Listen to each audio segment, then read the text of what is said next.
Hi guys, this is Nitin and I welcome you to my startup podcast channel Desire Audio where we share real stories with real learning. Hi Ravi. Hi Nitin, how are you? Good. How are you? Absolutely fine. Okay, so I'll think we'll jump on directly to the question. Sure, go ahead. Introduction. Now, despite the necessity, why do you think entrepreneurs don't validate their business idea?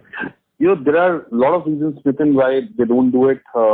There are pivot reasons, and primarily they are that, first of all, they don't think it's critical, right? Because they think that whatever they think is right, unfortunately, that is not the right way to go it. Okay. Second is that they're not told so.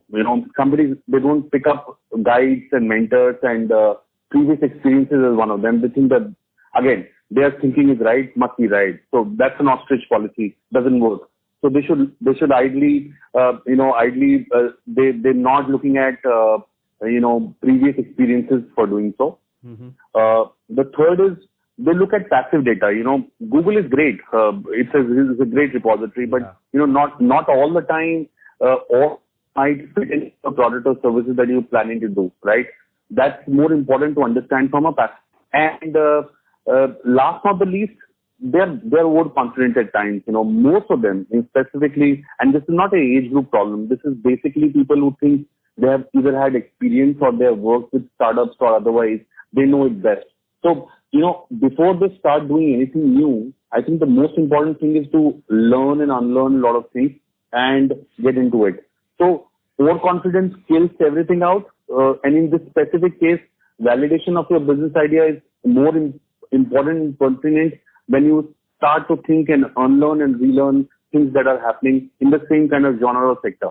So, that's what the critical things that I think are important. Okay, great. So, what are the disastrous impacts? What are the costs of you don't validate your idea? There are a lot of costs involved, and they might not be just monetary, which is prime. There are emotional. There are a lot of disasters which is concluded from various buckets. One is emotional bucket. One is financial implications. The third is social implications. Right? These are three major buckets. But if you look at it from a business point of view, I think financially, the most disastrous aspect is that you have a propensity to burn money which you have saved or raised, right? That is one.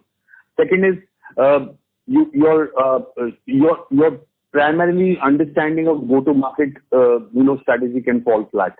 That's one second important thing. The third is, of course, there's a propensity of losing your idea and business completely. It might be a great idea, but you might not have validated it. Yeah. So the propensity of the business falling flat is very, very high. Then the last not the least is, you might not have built a product which your target audience wants. I mean, for example, these days, if you build a restaurant or a mall, right, for example, or which customers can't go into or get into, it actually is a useless product. So validation from a perspective and that's the last and the most important point is that you build a product which the customer doesn't want it and is not willing to pay. So you're risking the business and the complete business dynamics.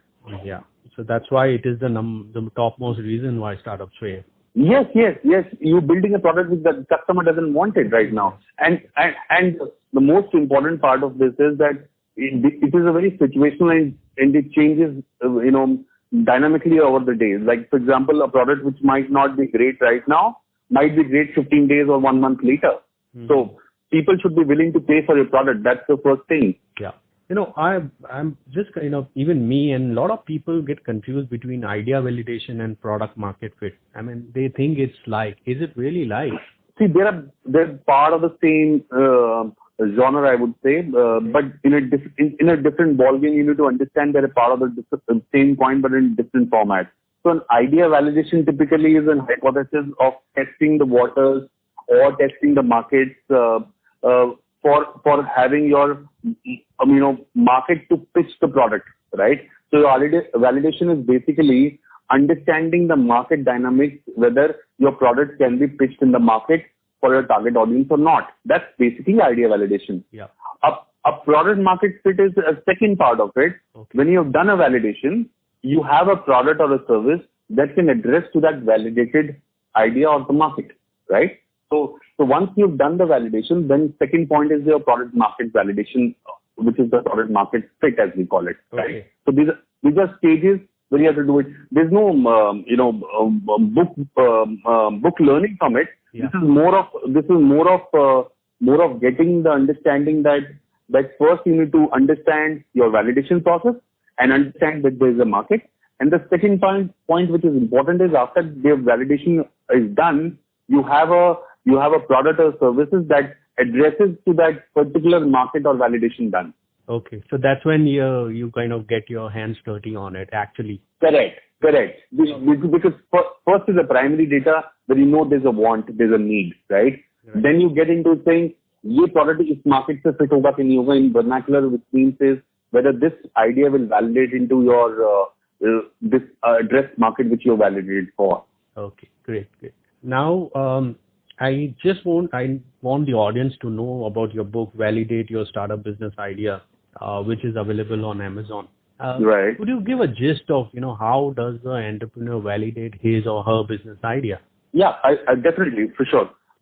See, the point is, first of all, this book that I wrote some time back was not just my experience of understanding and helping startups. Okay. I have had quite a few learnings from startups that I have been part of or I have led them. But these are across from many other startup specialists, investors, and mentors who work across the world. Because I lead one of the largest communities on LinkedIn, and this was more of a collaborative effort. Yes. So this came out as a gist of modern learning that we say, which is a collaborative learning.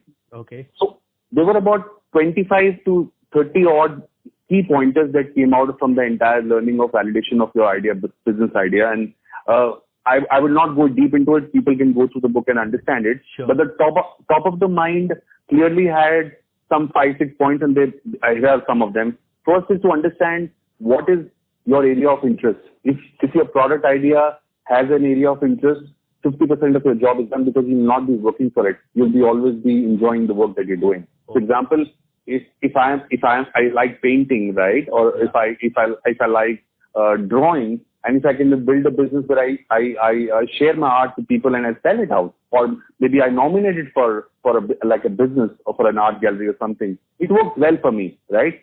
So that's one way of understanding it. Second is you always have to enforce the ability to work, right? So, for example, if you are good in technology, right, and you can build a product, but you're not good in marketing, right? Yeah. So you build your product yourself, but hire or work with somebody who's great at marketing, so that you both can collaborate and co-found that company. Because you're not building a product, you're building a company. That's important, and that's people need to understand that, right?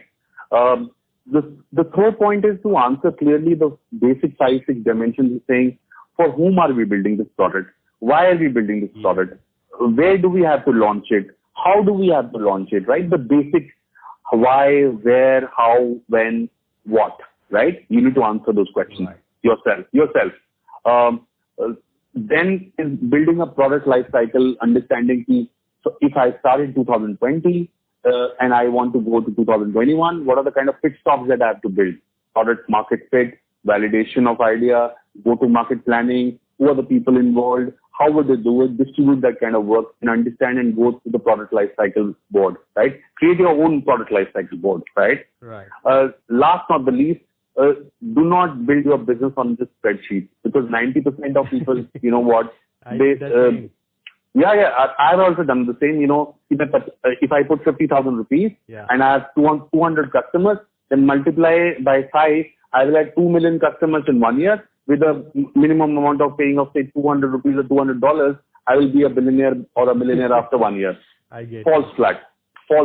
So I think be realistic. Do not go by what your teacher told you or by what your mentor told you. First, do your own home math. They might be right. Yeah. But do your own thinking and get things across in terms of building it out, because that's more important. And 90% of the startups generally fail not because they don't have funds, because they do not validate. They build their whole business plan in Excel sheet, and that's not right all the time. Yeah. So that's the key parameters that I feel there are about 25 other parameters which I request people to just dig in and understand from a very realistic point of view, not from a gyan or from a unlearning perspective only, but understand from realistic perspective while reading the book. So in your book, have you provided the tools and all, which will help people to do it all alone and they can learn and relearn or unlearn? Yes. This is more a realistic one. And when there's a collaboration, Nitin, right? People, it's not just me who is given the POV, the point of view. Yeah. There are a lot of investors, there are a lot of mentors, there are a lot of entrepreneurs who have given their 2 cents, right? Saying how they have gone through it. So it's a holistic point of view, not just mine. So imagine the losses and you're just giving at almost a fraction of a cost for the people to actually go and validate before they kind of pitch to the investors. Right. This is the first thing that an investor wants to understand, right? Exactly. Do you have paying customers? Yeah. Do you have a market that you are addressing to your product market fit? Do you are addressing a existing solution to an existing problem? So these are the 3 basic questions that an investor would ask all the time. But if you have answers already validated with data, right, he or she will never question your validation process, and he understands that you know the market is you playing in. Awesome. Thank you so much, Ravi, for your wisdom, insights. Thank you, Nitin, and I wish you all the best and I hope everybody's safe and sound. Are you a founder of an early stage startup and looking to raise funding? Get your startup investor ready before even you start pitching to your prospective investors. For know-how, please visit www.jazaro.in. That is www.jasaro.in. Lastly, I want to thank all the listeners who took their valuable time to listen to this podcast. Keep rocking, be safe, and don't forget to share.